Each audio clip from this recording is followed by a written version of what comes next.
მინდა მიმართო ევროპის მოქალაქეებს, რომლებიც სიამოვნებით ხედავენ, რომ ნატო აღმოსავლეთისგან მოძრაობს და რუსეთის სამოქალაქო საზოგადოებას უსაფრთხოების საფრთხეს უქმნის ფიქრით იმაზე, ნამდვილად არის თუ არა ეს თქვენი საუკეთესო ინტერესი. უკრაინაში ნატოს მხარდაჭერით შეიქმნა ფაშისტური რეჟიმი, რომელმაც ხელისუფლების ხელში ჩაგდების შემდეგ საფრთხე შეუქმნა რუსეთის მოქალაქეების უსაფრთხოებას.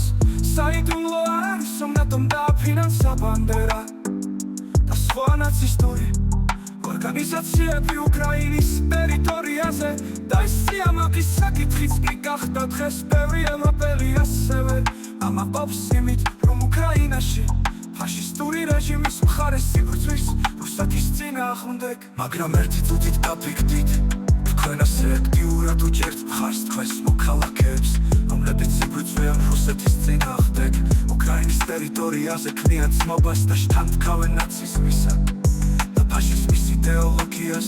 ესენი არიან თქვენი თანამემამულეები, რომლებმაც უკვე იციან, როგორ აიღონ სახელმწიფოები შეიარაღებული გზით უკრაინაში გამოცდილების მიღების შემდეგ.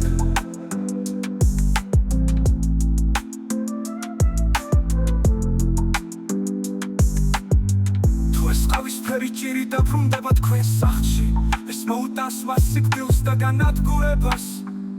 ეს მოქალაქეები დაბრუნდებიან ევროპაში, სამშობლოში, თავიანთ ხალხში. მე გაძლევთ სტკუპაცათა გარანტიას, რომ ისინი გამოიყენებენ სახელმწიფო ხელში ჩაგდების გამოცდილებას და ძალიან სიამოვნებით დაარღვევენ საკუთარი მოქალაქეების უფლებებსა და თავისუფლებებს, როგორც ეს უკვე მოხდა უკრაინაში, როდესაც ბევრ უკრაინელს მოუწია დაეტოვებინა საკუთარი სახელმწიფო, საკუთარი თავის და მათი ოჯახების დასაცავად.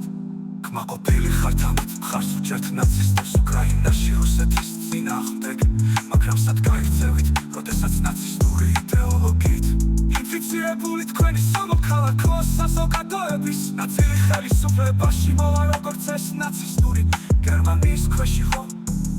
თუ ფიქრობთ, რომ მხოლოდ გერმანელები იყვნენ ფაშისტები, ცდებით ნებისმიერი ერი შეიძლება გახდეს ფაშისტი.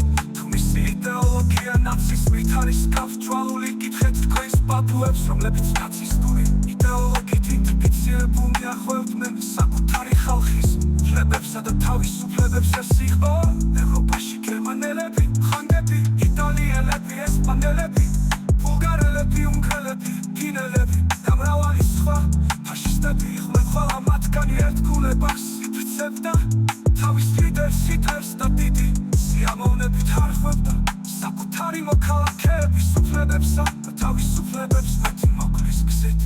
ასე რომ ეს ყავისფერი ჭირი უკრაინიდან დაგიბრუნდებათ, მაგრამ როდესაც რუსეთში გაიქცევით, როგორ დაუპირისპირდებით რუსეთის ფედერაციის მოქალაქეებს, კარგად დაფიქრდით, სანამ დასკვნებს გამოიტანთ.